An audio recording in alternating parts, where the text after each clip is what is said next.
Presented by RPG Music. धमाका recording studio का रहरा।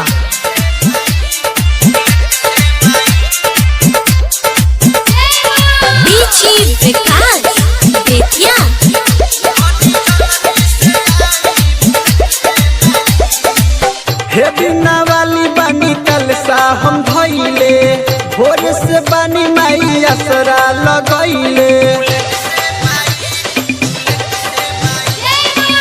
हे बिना वाली बानी कलसा हम धइले, भोर से बानी माई असरा लगइले।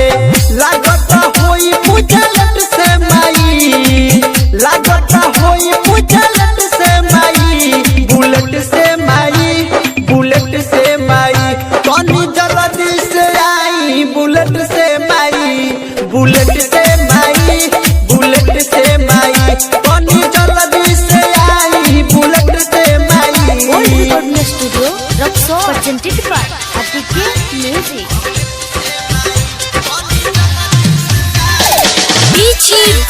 DJ Birinder Sharma, DJ Birinder Sharma, DJ Birinder Sharma. Karhara Pachhiyari Tol, Karhara Pachhiyari Tol, Karhara. जाके पंडित जी के हम बोलैले बानी, पूजा पाठ के सामान हम सजैले बानी।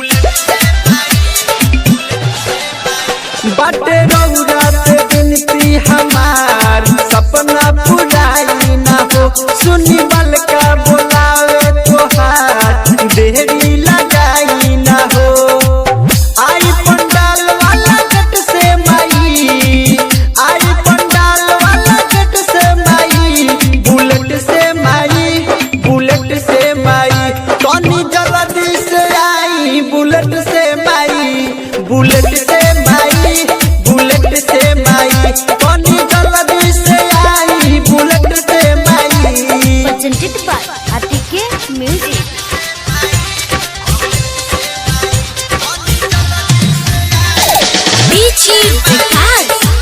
DJ Birinder Sharma, DJ Birinder Sharma, DJ Birinder Sharma.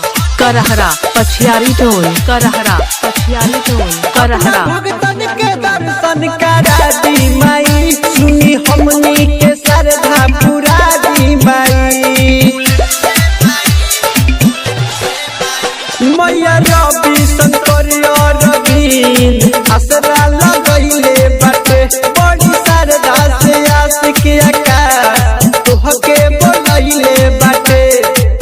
मूर्ति ले आइनी मार्केट से माई, मूर्ति ले आइनी मार्केट से माई, बुलेट से माई, बुलेट से माई, कौनी जल्दी से आई, बुलेट से माई, बुलेट से माई, बुलेट से माई, कौनी जल्दी से आई, बुलेट से माई। धमाका रिकॉर्डिंग स्टूडियो का रहरा।